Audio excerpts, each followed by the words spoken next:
Hi dear students, good morning. How are you? कैसे हैं आप सब? आशा करता हूँ स्टूडेंट कि आप सब अच्छे होंगे और घर बैठे इस वीडियो को देख रहे होंगे और सीख रहे होंगे। तो आज हम लोग इस वीडियो में नया चैप्टर स्टार्ट करने वाले हैं स्टूडेंट। बहुत ही इम्पोर्टेंट चैप्टर है, बहुत ही आसान चैप्टर है और ये जो आपको चैप्टर है ये थियोरिटिकल बेसिस है, थ्योरी टाइप का बेसिस चैप्टर है। आपको इसमें कैलकुलेशन करने के लिए बहुत कम मिलेगा, माइनर केस में आपको कैलकुलेशन करना है। तो आइए आज हम लोग इस चैप्टर को पहले समझते हैं कि इस चैप्टर का नाम क्या है, इस चैप्टर का मतलब क्या होता है, इस चैप्टर में क्या क्या पढ़ना है, इस चैप्टर में क्या क्या फॉर्मूले होते हैं और इस चैप्टर को हम क्यों पढ़ते हैं, हमारे जीवन में कहाँ पे प्रयोग होता है। चैप्टर का नाम है प्रोबेबिलिटी। क्लास 10th का हम लोगों ने 9th क्लास में, प्रीवियस क्लासेस में, पिछले क्लास में हम लोगों ने 9th में भी प्रोबेबिलिटी पढ़ चुके हैं। अगर आप नहीं पढ़े हैं या फिर ध्यान से नहीं पढ़े होंगे तो कोई बात नहीं है, यहाँ पे आपको इस वीडियो को देखने के बाद आपको पूरे के पूरे चीज़ समझ में आने वाला है और आपको जो भी बोर्ड में आएगा क्वेश्चन प्रोबेबिलिटी से वो छोटे छोटे क्वेश्चन रहेंगे और आप within 1 minute, 2 minute, 30 second, 60 second के अंदर आप क्वेश्चन को सॉल्व कर लेंगे, वो भी बहुत सरल तरीके से, क्योंकि इसमें कोई कैलकुलेशन नहीं होता, 1 लाइन 2 लाइन का आंसर होता है। कोई स्टूडेंट को ये टॉपिक बहुत कठिन लगता है और जो स्टूडेंट इस टॉपिक को समझ जाते हैं उनको बहुत सरल लगता है। तो अगर आप इस वीडियो को पूरे देखते हैं, अच्छे तरीके से समझते हैं तो आपको कहीं भी दिक्कत नहीं आने वाला है स्टूडेंट। तो मैं आपको बता दूं कि इसमें जो प्रोबेबिलिटी को हिंदी में क्या कहते हैं, तो यहाँ पे देखिए हमने लिख रखा है, तो ध्यान दीजिए।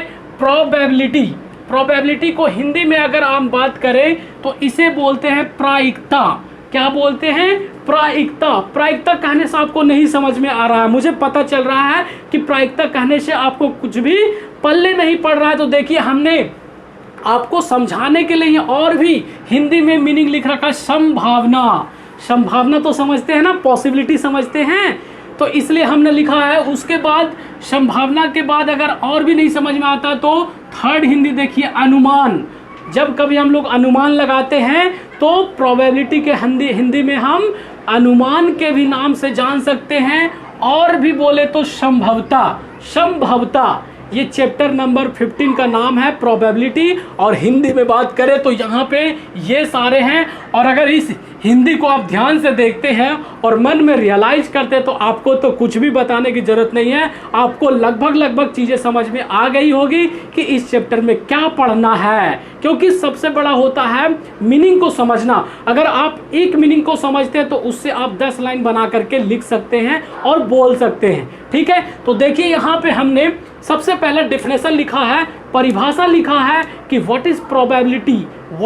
प्रोबेबिलिटी क्या होती है ये समझना हमें बहुत जरूरी है, क्योंकि ये क्वेश्चन तो आपको बोर्ड में नहीं आता, लेकिन अगर आप जानते हैं या कोई आपसे पूछता है तो अगर आप जवाब देते हैं तो सामने वाला को बहुत खुशी महसूस होगा और लगेगा कि नहीं आप बहुत अच्छा पढ़ने में हो, पढ़ने पे ध्यान देते हो। तो देखिए हमने डेफिनेशन लिख रखा है, क्या लिखा है देखिए, the probability of an event A. Probability क्या है? एक इवेंट है। इवेंट क्या होता है सर? अब यहाँ पे एक नया वर्ड आ गया, इवेंट का मतलब क्या होता है? तो कोई भी काम को होना इवेंट कहलाता है। जैसे मैं आपको एक एग्जांपल से समझाता हूँ कि जैसे हमने एक सिक्का लिया, सिक्का बोले तो कॉइन लिया, 1 रुपये के सिक्के, 2 रुपये के सिक्के, कोई सा भी आप सिक्का ले लें और आपने ऐसा करके उछाला, टॉस किया, तो ये जो काम हुआ उसे हम अपनी लैंग्वेज में, अपनी भाषा में क्या बोल सकते हैं कि एक इवेंट हुआ। क्या हुआ? एक इवेंट हुआ। इवेंट का मतलब आपको समझ में आ गया भली बात ही। तो चलिए आगे बढ़ते हैं। Event A denoted by P A. इसको डिनोट किससे करते हैं? पी ए से डिनोट करते हैं। किससे? पी ए से। पी बोले तो प्रोबेबिलिटी, इसलिए पी ए से डिनोट करते हैं। Is measure of the possibility of the event occurring as the result of an experiment। Experiment के कहने का मतलब क्या होता है? कोई चीज को हम चेक करते हैं, काम करते हैं, एक्सपेरिमेंट करते हैं। जैसे कहने का मतलब है कि आपने एक तरह से एक सिक्के के उछाल को देखना चाहते हैं कि हेड आता है या टेल आता है, तो वो एक तरह से क्या है, एक्सपेरिमेंट कर रहे हो आप। तो एक्सपेरिमेंट का मतलब भी आपको समझ में आ गया होगा। तो इसे हम क्या बोलते हैं, इसे हम क्या बोलते हैं, प्रोबेबिलिटी बोलते हैं। प्रोबेबिलिटी क्या है, एक संभावना है, एक इवेंट है जिसे हम PA से डिनोट करते हैं। ठीक है, आपको समझ में आ गया बातें। अब सर इसमें ध्यान देने वाली बात यह है कि इसमें कितने फॉर्मूले होते हैं और कौन कौन से फॉर्मूले होते हैं, उन फॉर्मूलों के नाम क्या है, और इसमें जो भी हम क्वेश्चन सॉल्व करेंगे सर उसमें कौन कौन से फॉर्मूले आएंगे। तो यहाँ पे मैं आपको बता दूं कि बहुत ज़्यादा यहाँ पे फॉर्मूले नहीं है। अगर देखा जाए तो 2 से 3 फॉर्मूले हैं, वो भी बहुत छोटे छोटे हैं और बहुत आसान होंगे। और क्वेश्चन को बनाते हैं तो आपको 2 से 3 लाइन में सारे क्वेश्चन बन जाएंगे।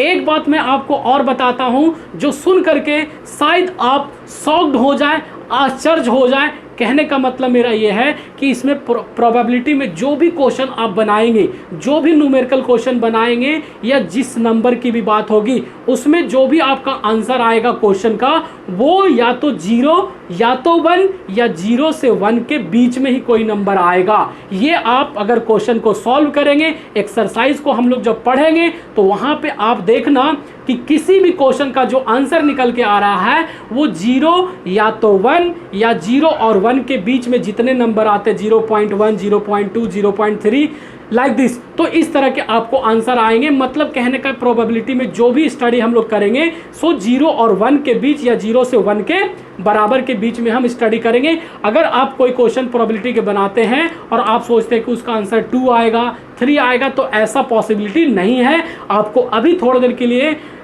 कुछ अजीब लगेगा, लेकिन आप क्वेश्चन को जब सॉल्व करेंगे, क्वेश्चन को जब बनाएंगे और आपका जब आंसर आएगा तो उस समय एक बार रियलाइज करना आपकी सच में सर आपने जो बताया था वो सही बात है कि सारे के सारे क्वेश्चन हमने सॉल्व किए, लेकिन किसी का भी जो आंसर आया वो 2 या 3 या 4 ऐसा करके नहीं आया। सभी का आंसर 0 आया, या तो 1 आया, या 0 या 1 के बीच में जो नंबर होते हैं वो आया स्टूडेंट। तो देखिए फॉर्मूला क्या क्या है वो देखिए बताता हूँ आपको। फॉर्मूला जो है प्रोबेबिलिटी को PE से डिनोट करते हैं, जो कि हमने पहले यहां भी बता दिया। PA बोलिए चाहे PE बोलिए, कोई दिक्कत नहीं है। उसके बाद इसे शॉर्ट में बोलते हैं NE अपॉन NS। क्या बोलते हैं? NE upon NS। चाहे तो इसे PA भी कर सकते, कोई दिक्कत नहीं है। यहां पे PA करिए तो ज्यादा बढ़िया रहेगा। PA is equal to NE upon NS। अब NE को क्या बोलते हैं सर?